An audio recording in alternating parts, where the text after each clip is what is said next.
Welcome, one and all, to another day, another week here at the Damage Report. I'm John Iadarola, but much more importantly, she is Francesca Fiorentini, host of the Bitchuation Room. Francesca, how's it going? What's going on? Free Palestine, and that is all. And that is, well, that's not all. I mean, we're gonna give people some updates on that, but okay, that's all. We're moving on. That's all I want. All I want for Christmas is a free Palestine. Thank you. Yeah, I mean, I think what you're more likely to get for Christmas in that area is going to be horror. Not to start off on a down note or anything, but it's not looking great. Just gonna tell people that. Nope. Yeah, but Biden's standing up to it. Don't worry. Don't you worry. Yeah, he sent out a tweet. We evaluated it. We did. You know, just because you mentioned this, I was going to do this a little bit later on. I just wanted to give people a couple. We're not going to have like a big talk, but I wanted to give people a couple of the quick updates on some of the stuff we talked about at the close of last week. Apparently, allegedly, inside of the first 24 hours after the ceasefire ended, and both sides are saying the other side violated it. Who the hell knows? 700 Palestinians have been killed. Yeah. Which, if that was the total death toll for the entire thing, it would be horrific. That was one day.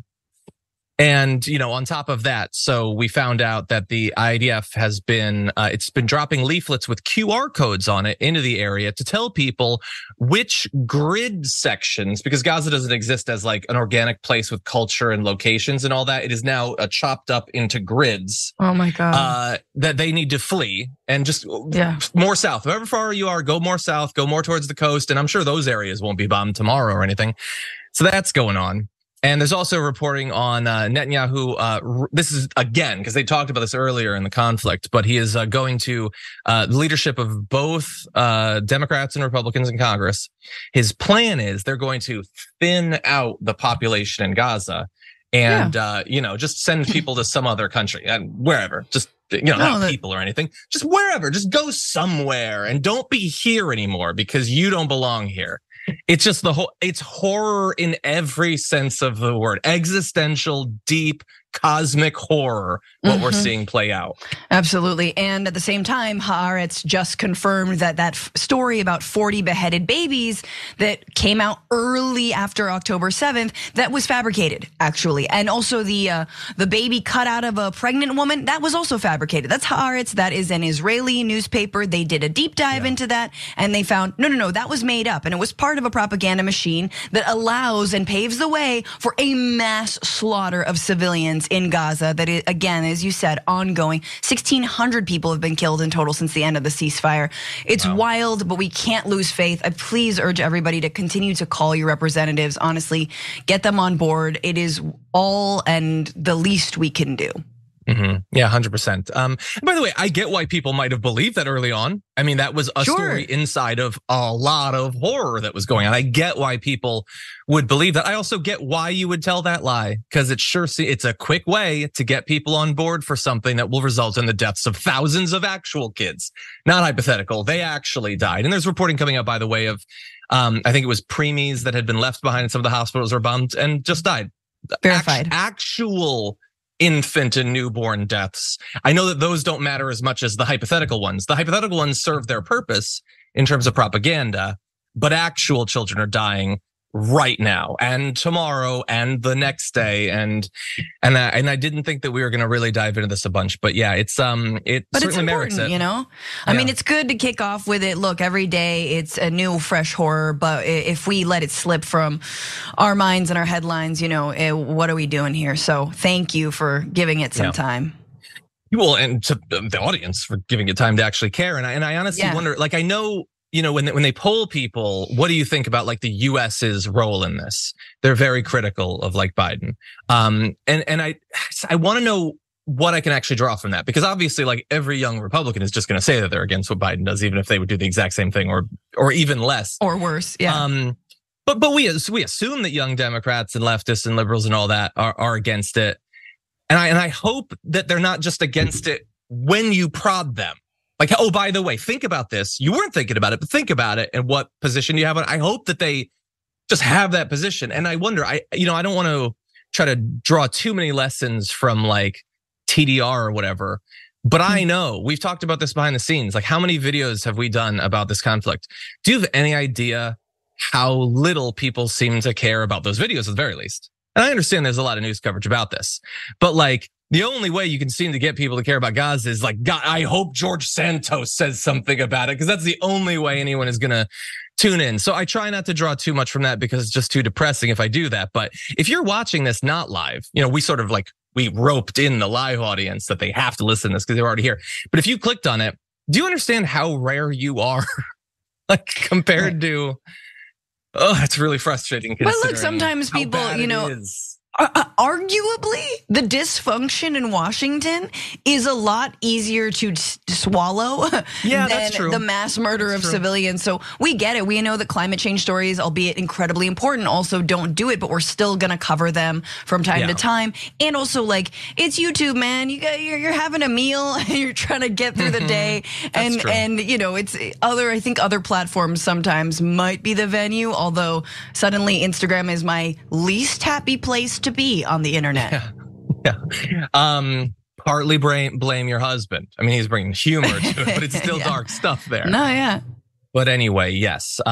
So look, we're, there's, like the Secretary of State is saying, we're pushing behind the scenes for more protections against civilians. So I have to assume that of those 1,600, all Hamas is what I would have to assume. I mean, yeah, no, your larger point totally makes sense, because it is, even like if this is the stuff you pay attention to every day, you have to mentally and emotionally have it a little bit at arm's length, because it is too horrible to fully think about. And it's continuing right now. Well, welcome to the show, everyone. John, Francesca, we got a lot that we're going to be talking about today outside of just Gaza. If you think that Donald Trump is some sort of unprecedented threat to America and you're saying that out loud, you're calling for assassination. Did you know that? We're going to explain why that is. And a whole lot more besides. Ron DeSantis facing some tough questioning on Meet the Press. Can we avoid, civilization threatening climate change while still pumping oil and burning coal? President of COP28 thinks yes. Probably can. So there's a lot of fun stuff. And, in the aftermath, if you're watching the live show, we're going to get to some lighter stuff too. Donald Trump's holiday merch, we're going to evaluate that. It's terrible. And Marjorie Greene wants to assure you that she is not a racist. And in doing so, says some racist stuff. So that's going to be fun too. So everyone stay tuned for that. Send us your comments, tweet, super chats. One of you will get a $100 Blue Apron gift card. So send in good comments. And with all that said, Francesca, you ready to do this thing? Let's rock and roll. Okay. Arguably the person who should have been our Monday menace. Take it away. We hear this all the time. People say, gosh, if back in the day, if only one person had the courage to stop Hitler, to take him out before he rose to power, then we would have saved millions of lives. Well, this is what they're essential. This is a message they're inviting violence. Tulsi, you're saying they're inviting someone to take a shot at Trump. This is what is so dangerous, is they're sending a message to a rogue actor, a lone wolf, saying, hey, we need someone to save our country from this modern day Hitler-like person. That is Tulsi Gabbard saying that if you are saying that Donald Trump is a massive threat to American democracy, our way of life, our functioning government, that you are calling for assassination. That's what they are doing. They're specifically there on Fox News referring to an op-ed by Robert Kagan talking about the dangers of a second Trump administration, which is not just hyperbole. It's referencing specific things that Donald Trump has said and promised to do. His incredibly violent rhetoric, which we're going to jump into. Actually, I'm just going to jump ahead of that right now, because what I found interesting is that Donald Trump, who is very specifically calling his political opponents vermin, who he will root out. Weirdly enough, Fox News didn't think that was worthy of talking about. If you say Trump is dangerous, that's a call for assassination. If you say you're going to root out the vermin, they only mentioned it 9 times over the course of their 24-hour-a-day news cycle over multiple days. And the weird thing too is, I'm not just going to criticize Fox. Tulsi Gabbard is really worried about this. Oddly enough, on her Twitter account, she didn't think it was worth mentioning. How weird. But anyway, you see, Francesca, the point that she's making, people used to say if only someone had done something and stopped Hitler. Well, that's what they're doing here, except notably, they're not saying that. Who has said if only one person would stop Trump? They're not saying that. They're saying he is a threat to democracy. which seems like it has some evidence because he's the guy who tried to do a coup on our government. He's the guy who's been spreading the big lie for literally years. So it is just such an intellectually dishonest, cowardly way to bow down to the right-wing audience that she's trying in a continued way to endear herself over the past few years by openly lying about what those on our side, even the wider our side, I'm not even talking about leftists. I'm talking like MSNBC is saying that Trump is dangerous.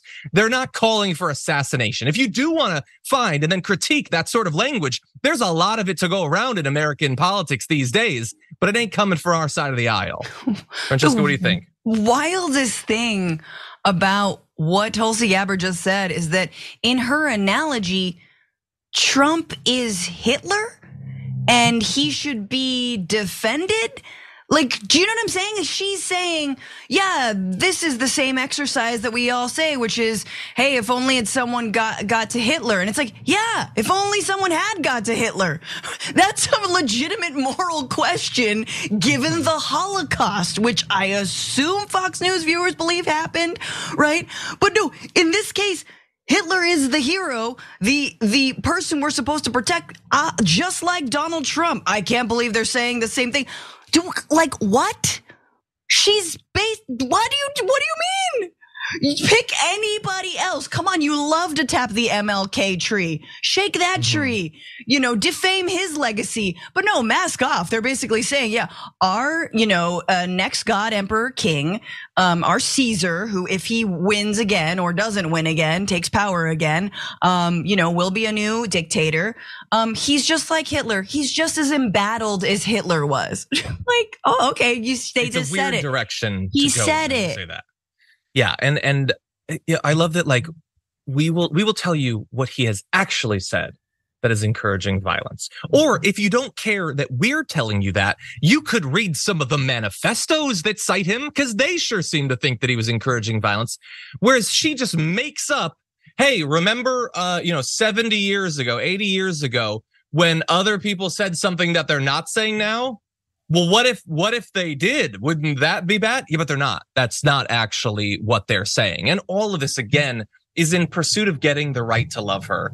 I mean, it would be one thing if she had the actual brand that she wants you to believe she has, which is that she is an outsider who is freed up from the Democratic leadership to criticize everyone. But that's not what she does. She cannot criticize even the worst excesses of the right, of conservatives, of the Republican Party. And it's not difficult to figure out why, because she would not be invited on Laura Ingraham's show if she did that. If she was an actual independent who criticized the Democrats and the Republicans, Nancy Pelosi, but Donald Trump too, they're all bad, they're all corrupt, they're all deserving of her criticism. But oddly enough, you can't seem to bring yourself to do it. And it's this weird archetype now that she's a great example of. It's very see-through. There's other people like Glenn Greenwald, like people who, and it would be one thing if they were just trying to do that, but it's so weird that some people who liked them back when they weren't doing this grift still insist on pretending that they're the people that they were before, and I don't understand that. I don't understand the weird brand loyalty to people who are running one of the most transparent grifts that I can imagine. To be fair, I think most of the Tulsi stans have, I've gotten $1. Again, if you were a Tulsi fan and I told you from way back when, TBR-Live is my Venmo, TBR Live on Cash App, I'll take $1 from you. And I have gotten, I think about $5 at this point from the former Tulsi stans. So look, say what you will about them. Some of them have come around and seen the error of their ways. Good. That is good to hear. That is good to hear. We're just gonna get a little bit more from Laura Ingraham that led to this conversation. Let's look at this. A Trump dictatorship is increasingly inevitable. It will be filled with people who will not need explicit instruction from Trump any more than Hitler's local Gaultiers needed instruction. In such circumstances, people work toward the Führer, which is to say, they anticipate his desires and seek favor through acts they think will make him happy. As a person who has on camera in front of thousands of people mispronounce words, I don't think that she nailed that. But anyway, is that possibly hyperbolic? Is that possibly too much? Could you make the same sort of argument without invoking Nazism? All of these are perfectly fine things to talk about. But to say that if you say he's an authoritarian, if you say he's an extremist, if you say he doesn't respect the Constitution, the guy who tried to overturn the results of an election, then you're calling for an assassination is not just craven and dishonest, but it is providing cover through both sidesing for the people who are actually calling and advocating for and defending and apologizing for political violence. So when you have an actual person actually saying things like Donald Trump, who told his mob, we're going to walk down to the Capitol, you'll never take back our country with weakness. Or the looting, when the looting starts, the shooting starts. Or to my right wing, like Proud Boys, stand back and stand by. And when you're arresting the protesters, don't be too nice. And if you rough them up, I'll pay your legal bills. And all of this stuff, I feel like, if you want to say that both sides are the same, if you want to do that because that's your grift or whatever, at least quote someone, not someone from the 50s or whatever. Quote someone now who's actually doing this. Any final thoughts before we move on to other material? No, you said it. What needed to be said. It's so see-through, it's so craven, and I'm sure that she has a very lucrative contract with Fox News, but goddamn, she wanted to be the Democratic nominee for president at one point. Anyway, we're gonna take our first break, I think. We're gonna mix it up a little bit. When we come back, we're gonna lighten things up and give you a little bit more of the actual words out of the mouth of the guy who could be president once again after this.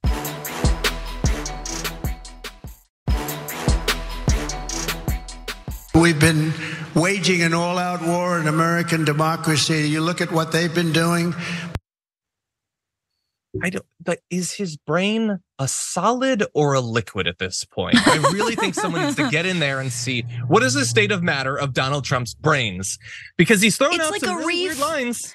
I think it's like when ice cream completely melts in your car and then it refreezes and it's never quite the same. It's like freezer burn. Is I think the state of his brain. He's got freezer brain burn. There's some crystallization going on in his brain. Yes. So look, Donald Trump is doing rallies, and at rallies you have to speak a lot. Now, bear in mind, much of what he says is the same thing over and over. He's been delivering the same lines for years and years at this point, and yet he still manages to throw out these bizarre attempts at points.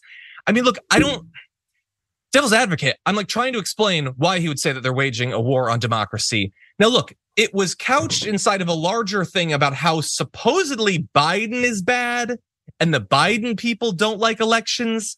So while he's not actually saying that they're the ones waging the war, maybe we're supposed to fill in the gaps or whatever, and even he can't follow his stream of consciousness. Yeah. Or maybe it's just sarcasm. Francesca, we were told last week that all the times that he's mixed up Obama and Biden and George W. and Biden, that it's just sarcasm or something. But it seems like senior moments is what it seems to me. What do you think? No, but I think that's a really good point, because the right is so used to speaking in sort of ironic talking points and sort of what ifs. And I mean, it's the Tucker Carlson sort of endless rhetorical question that ultimately just says what you're really thinking. They'd have you believe that we want all of the immigrants out. They'd have you believe that it's okay that we accept them. They have you believe that we want to put them into ghettos and then exterminate them. And you're like, I think you're just saying the thing. I think you're just saying what you want to do. And so, yeah, I don't know in what context, but it just washes over. So at this point, John, and this is the real question, the right, I mean, the left and Democrats are always talking about democracy. What about democracy? I think they have proven that they don't care about democracy. They truly don't. However many, we're gonna do a top 10 list after this about other Congress people who should be expelled from the House or Senate instead of George Santos. What about the people who didn't vote to certify the election? These people don't believe, even in the very undemocratic processes like the Electoral College that we already have in this country. They don't believe in that. So it's just sort of weird that we keep on saying, oh my God, can you believe what they said about democracy? They don't care. They truly don't care about democracy as long as they get their way, which is Donald Trump. And look, that's fundamentally why I wanted to talk about this. It's fun to make fun of Donald Trump or whatever, but like we have to, again, probably pointlessly try to remind people that he actually does pose a threat to democracy. Now, in me saying that, I am not calling for his assassination, so back off former Representative Gabbard. But yeah, he is an actual threat. It's, we've said it so many times and he's demonstrated so many times that I'm sure it's difficult for people to actually hold it as a serious thought rather than just a thing that, I guess we'll find out. But it is serious. You are right. They were perfectly happy for America to kind of mostly have a democracy when it would regularly put them and people who agree with them in power. The second it doesn't do that anymore, they're done with democracy. It was just a means to an end. That's it. It's not, they don't actually hold like a love for debate and learning and persuasion as a core value. They're not actually interested in it. Like we have to remember how many asymmetries are baked into our politics that don't get talked about enough. Like we do this show, you do your show, trying to convince people to care about things that matter, to center that in their politics, and to push for change in pursuit of policies that you want to see enacted. There's a shadow version of that, which is there are important issues. Our job is to distract you from those by getting you to focus on like that there was a trans swimmer in high school one time, or like, that kiss in Buzz Lightyear. They're not serious participants in a democracy that they love. They are in pursuit of a couple of core policies, mostly having to do with tax breaks and government regulation. And the rest of it is like they'll sometimes pretend, but there's not even much pretending going on when it comes to democracy. Now, I want to move to a little bit more of the nonsense that went on at the rally. Again, perhaps to demonstrate the state of his brains. Let's jump into this.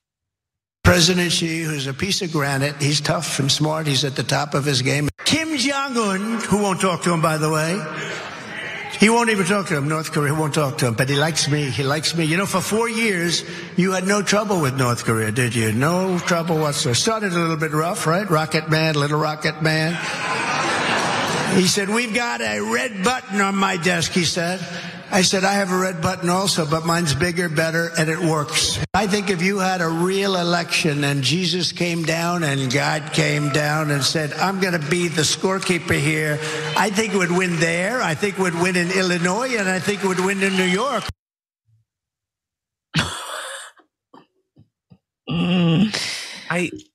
There should be an intervention in the middle of this rally.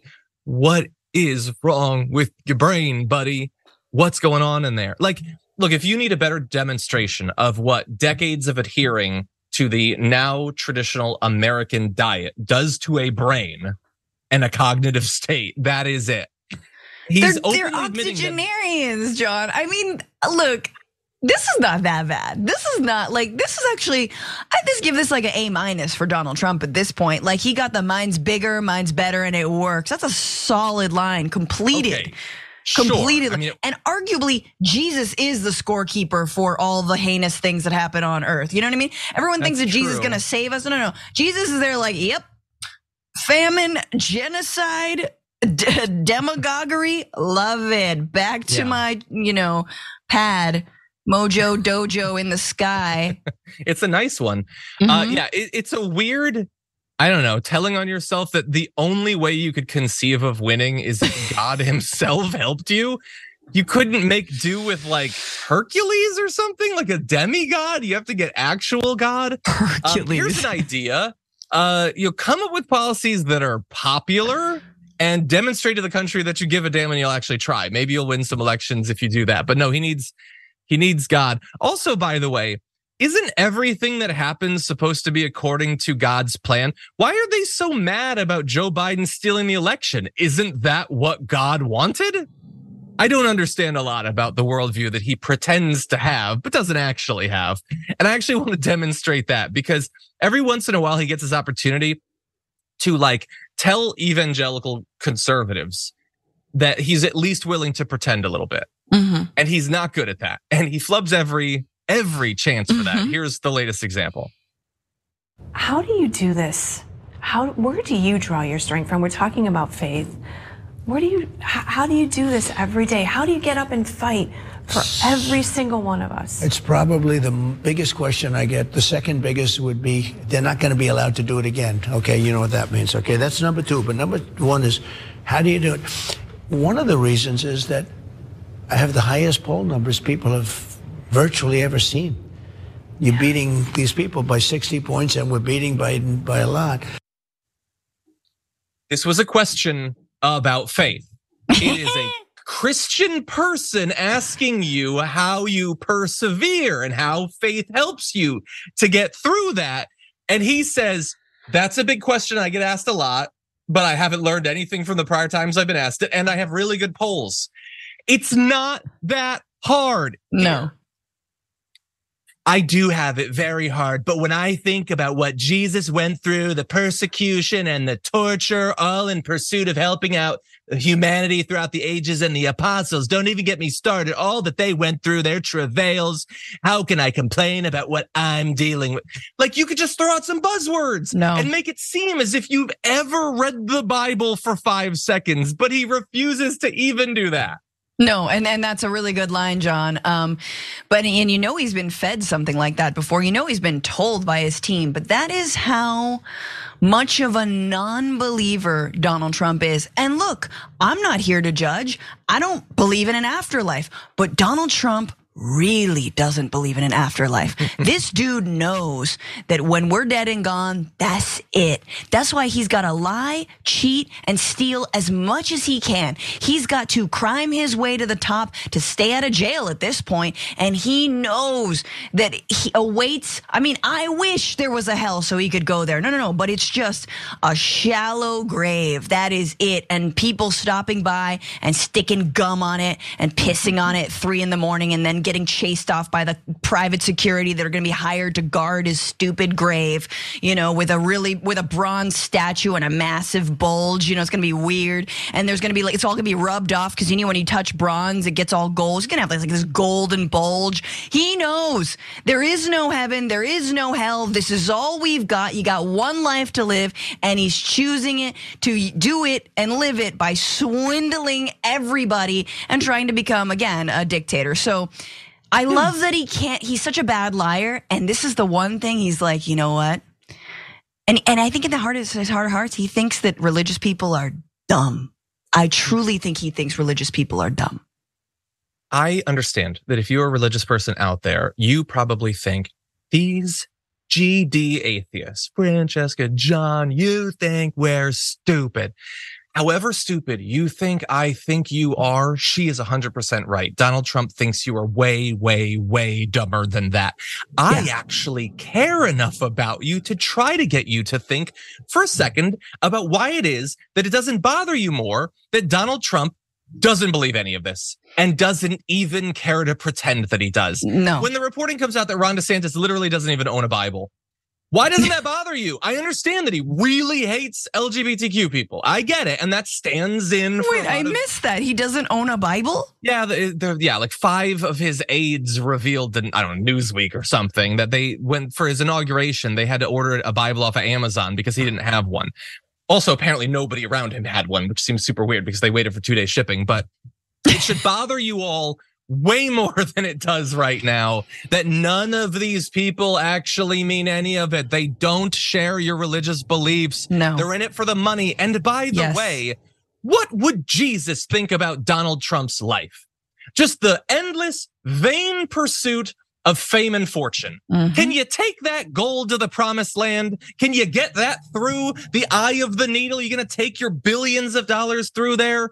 Why doesn't that bother you more? Mm-hmm. I don't understand it. Look, I don't even think that you should look at politics exclusively through the lens of your religion. But if you're gonna do that, at least be consistent with it. Be honest about it. But I do think that there are, to their credit, I do think there are Christians out there, specifically Christians, I guess, who feel a little homeless politically right now. And I think there are Christians who really fast. I am generalizing. I do get that. I'm talking about the really right wing ones. So I apologize. The extremists are the ones that are left.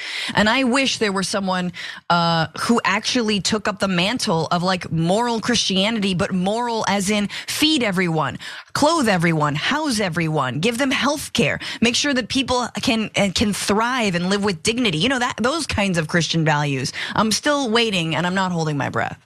Yeah, I can't be pretend. They're so bad at pretending. Look, like Tim Scott talks about the Bible all the time. Like, at least he's trying. I don't know enough about him to say if it's honest or not, but he's trying Trump doesn't even try. I think most politicians are honest, Ron. I mean, I feel like when have we seen otherwise? By the way, I love the idea, as you sketched out, that the statue over his grave is going to get the same treatment that like that cardboard cutout of Trump did on the stage with Marjorie Greene. Just to get worn down in all the wrong places. Again, deeply religious woman groping the cardboard crotch of Orange Jesus. Anyway, doesn't violate my values because I don't hold these religious values. They violate your supposed values if they are what you say they are.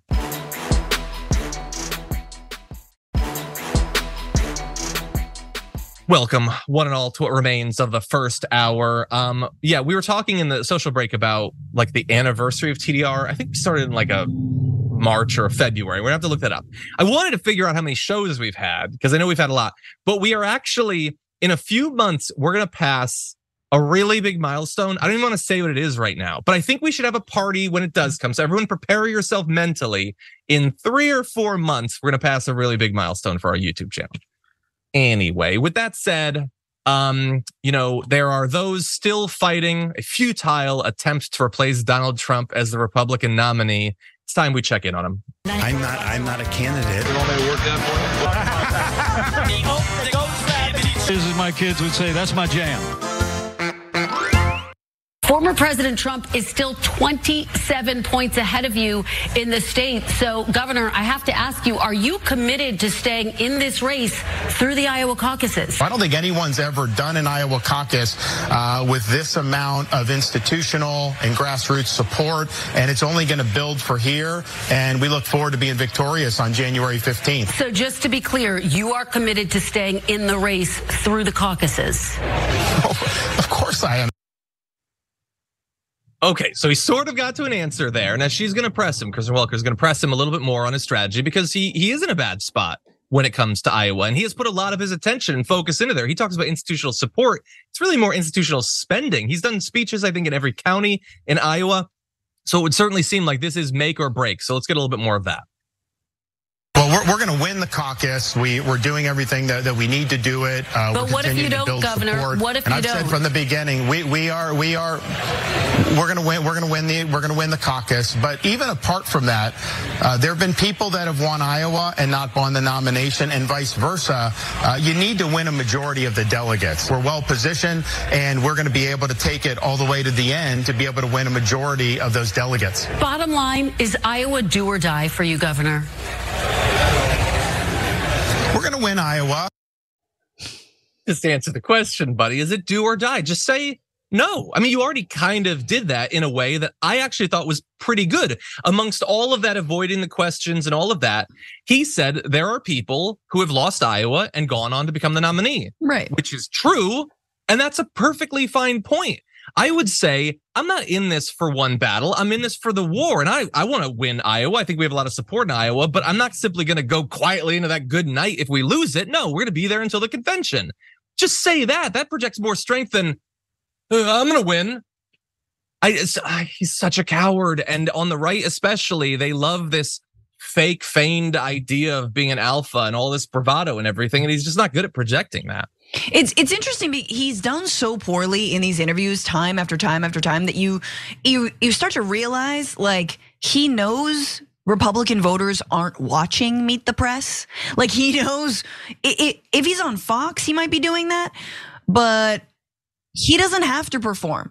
And somehow, like every time he's like, I know, look, I understand there's a better line he could take and better tack, but like it is very hard to give like a solid answer, John, when there's like just a stream of pee-pee just trickling down your leg. And like every time he's on mainstream news and he's asked a question, I could hear it. It's just this little, you know, just slowly wetting himself. Mm-hmm. And I don't know. Yeah, just pretend, dude. Like pretend like your campaign has legs and you still have money and they're not abandoning ship for Nikki Haley. Yeah. Pretend that your campaign has legs and that those legs are not coated in a thin layer of urine. Exactly. And it's just you're just thinking about it and you're thinking, is it going to be visible no, after the last time I started wearing blue khakis. Right. This is a waist up interview. I'm cool. 100%. Some staffer might smell something, but I'll fire them. I don't care. No one trusts them. They're a peasant. Anyway, he's really bad at these interviews. What it makes me think when I see him struggling to project strength or confidence or capability or competency is, how did he become governor? Like, I get that he won the second time after, multiple years of just turning the entire apparatus of Florida state government into institutional suppression of outgroups. Mm-hmm. That's going to play to right wingers in Florida. But how did he win the first time? How did he beat other Republicans in the Republican primary the first time? He's so bad at this. But he's there and we're stuck with him. But perhaps not for much longer. And look, I obviously enjoy that because it makes him look bad, but I think it's a perfectly fair question for Welker to ask. They ask candidates all the time, what are the lines that your campaign, might not make it through? And the issue is that he's not just doing bad in comparison to Donald Trump. He's also got someone coming from behind. So if we go to this chart, Haley's at 10 in the most recent poll. So this is an aggregate where he still has a couple points on Nikki Haley. But in the most recent poll, he's up 1 point over Haley nationally. And Haley's leading in New Hampshire over him in New Hampshire and South Carolina. And so to say, like, if you come in third in Iowa and you're still polling really bad in the following states, are you still going to continue? I think that's a very fair question to ask.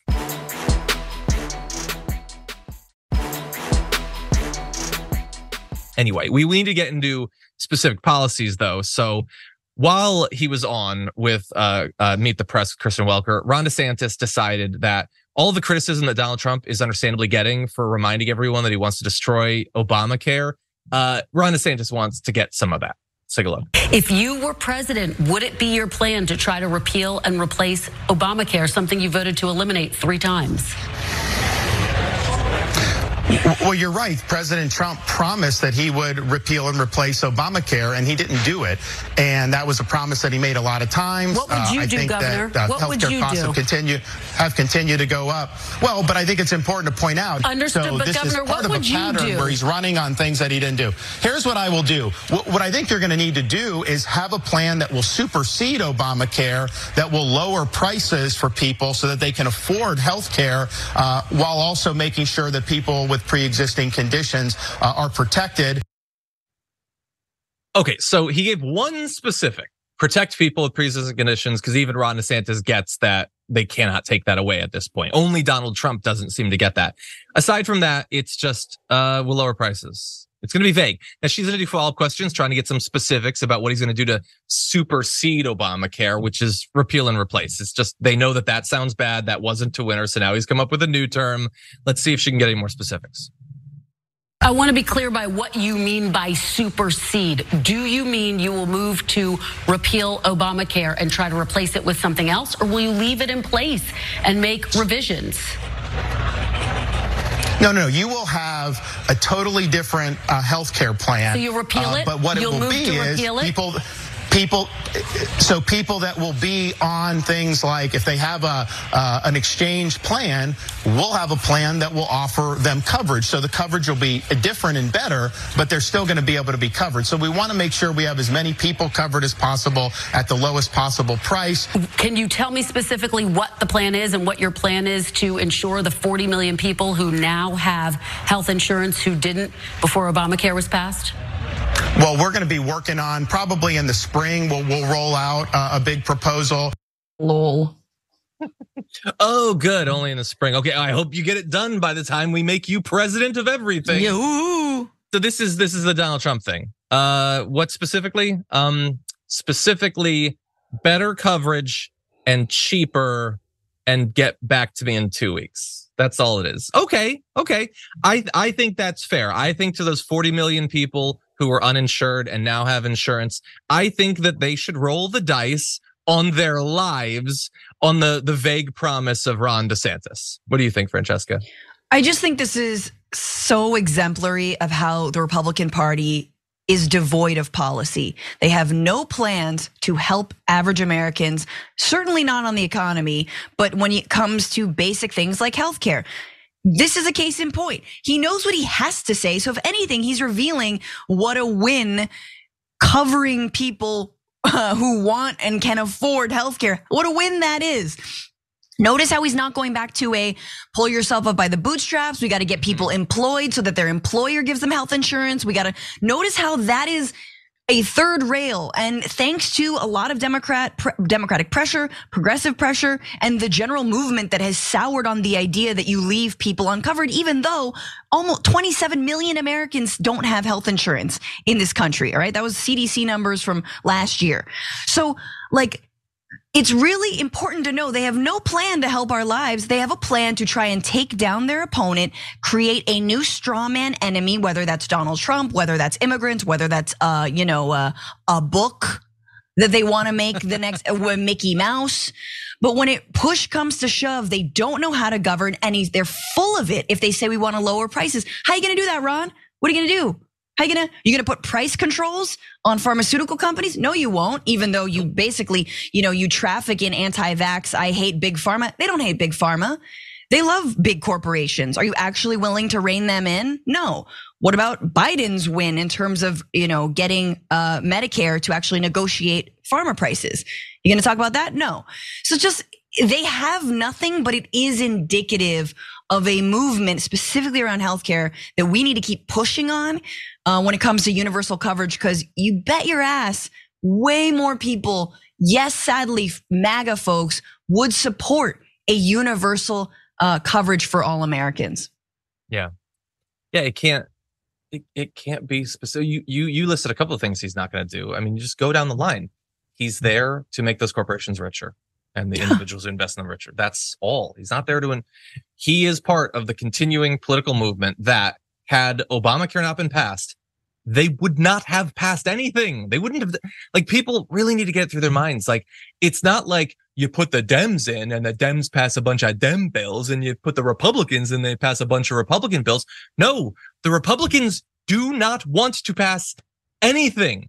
They might pass a couple things, maybe. They're not getting into office to pass anything because they've already won economically. They're there to take up space and stop things from happening that might change the fact that they're winning. He's not getting in because he I have this plan that I have to get. There's no plan. Neither is there a plan for Trump. If we bring up this headline, it's a reminder to people. He promised for years to tell you what his healthcare plan is. He still hasn't.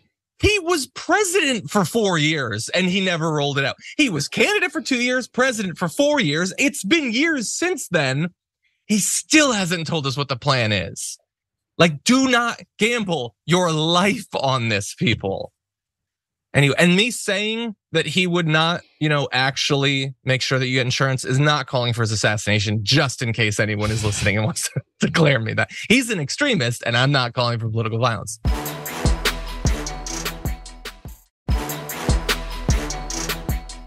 Anyway, we're rapidly running out of hour and there's an important topic that we have to get to. So whenever we're ready, we can jump into this. I accepted to come to this meeting to have a sober and a mature conversation. I'm not in any way signing up to any discussion that is alarmist. I am here factual and I respect the science. And there is no science out there or no scenario out there that says that the phase out of fossil fuel is what's going to achieve 1.5. 1.5 is my North Star. Okay. You don't need to phase out fossil fuels to get to 1.5 degrees Celsius maximum warming globally. For any random person to say that, it would be, it's a bad take. It shows that you don't understand or respect or don't care about the science. And it might be fine for any random person to believe that. The issue is that when it's Sultan Al-Jaber, who is now the president of COP28 and is responsible for this, nationwide summit and focus that we're going to have internationally on what nations can do to come together and to try to get us to 1.5 degrees maximum of heating. It kind of sucks when that's the thing that he's going on a rant about in response to a question about what this heating is going to do to women and children. He lost it. That it's not just that he's wrong. It's petulant. It's angry. It's entitled. That's what we're getting out of this guy. That video, by the way, which has now been leaked, was apparently recorded November 21st. So it's been a couple of weeks. He has responded to it being released. He didn't care that he said it. He didn't put out some sort of updated information at the last couple of weeks. Only now that you know what he said, and we're going to get to what he had to say. But I'm going to remind you, This is the guy who already was following up some bad news about COP28. You might remember that it was revealed that the UAE was going to be using the talks to try to set up oil and gas deals. So that was already making people wonder if there was any value whatsoever to this meeting. But I want to give you a little bit more of what he has to say and how defensive he gets over even light questioning. A phase down and a phase out of fossil fuel, in my view, is inevitable. It is essential, but we need to be real, serious, and pragmatic about it. But the real, serious, and pragmatic doesn't take into account that we are in. I mean, I respect that you've done a lot of hard work preparing for this COP and that you've listened to the science. The science is very acute now. We don't have any time. They say 6 or 7 years. We've got to peak by 2025, latest in fossil fuel. New fossil fuel, and your company is investing in a lot more new fossil fuel, and that's going to hurt women. Ma'am, you've just accused me of something that is not correct. I'm sorry, I don't take it. Now I ask you to prove to me. I read that your company is investing in a lot more fossil fuel in the future. Yes, ma'am, you're reading your own media, which is biased and wrong. I am telling you, I am the man in charge, and it is wrong, ma'am. You need to listen to me, please. I'm very pleased to hear it. I'm very pleased to hear it. It is wrong. You guys write a lie and you believe it. What she's referencing there is that in addition to being the president of COP28, he's also the chief executive of the United Arab Emirates state oil company, ADNOC. So that just by its very nature seems like a big thumb in the eye of everyone who doesn't want the world to be set on fire. But the idea that they are investing in further fossil fuel exploitation, he lost his mind, said that it's effectively fake news. That's what he's saying. And he did, at least in all of that, say at some point phase out fossil fuels, but not in 6 years, not along the timeline that scientists say is necessary.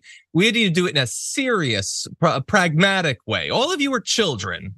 We're freaking out right now, but we who are getting rich off of fossil fuels, we are the only ones who can be serious and responsible about this. You feel a little bit better, Francesca? Yeah, then once they get their World Cup, and once they create their, I don't know, like high-tech AI-driven city in the middle of nowhere, whatever UAE wants to do, once they pollute to the point of like they have so much wealth they can't even leave it to their immediate family, then we'll transition away from fossil fuels. I mean, and this honestly, like, first of all, let's just point out the fact that like on a panel about how climate impacts women with 3 women there, he is interrupting a woman and just talking over her. Not a great look, dude. But then on top of that, look, this is the same stuff that sadly our president says, right? This is what Joe Biden says, which is, yeah, we need to transition away from fossil fuels later, but also we need fossil fuels. And it's, again, there is no way to peace. Peace is the way. There is no way to stop climate change except for ending fossil fuel consumption. We have to start it now. There is no, we're gonna burn a certain amount and then we're gonna stop it. No, that's not. And remember the idea, John, of peak oil. Oh yeah, well, when oil it's so scarce, then inevitably we're gonna have to transition. Nope, not the case. Especially when oil barons can just hold on to the oil, drive up the price, screw all of our economies in the meantime, and then you got Joe Biden sort of waiting hand and mouth, hand and foot or hand and mouth disease, whatever it is, on Saudi Arabia to please lower the price of oil. Oh my God, can we move away from fossil fuels for a million reasons? But douchebags like this is one of them. Yeah, we can. They can't, for some reason that I can't figure out why they would want to keep doing what they're doing. It's like you have a horrible serial killer who's killing people left and right. And you ask him, like, could you stop the killing? He's like, well, let's be serious and pragmatic. We'll eventually stop killing, but can I kill a few more people? Because I really like killing people. Like he goes on to say, stop the pointing of fingers. Stop it.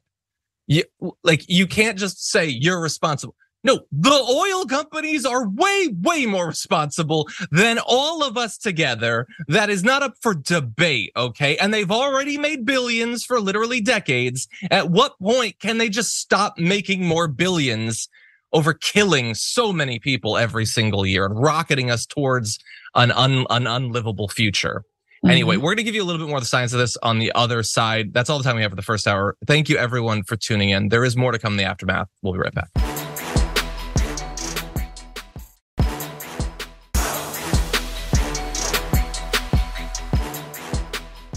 Thanks for listening to the full episode of The Damage Report. Support our work, listen ad-free, access members-only bonus content, and more by subscribing to Apple Podcasts at apple.co/TYT. I'm your host, Iadarola. I'll see you soon.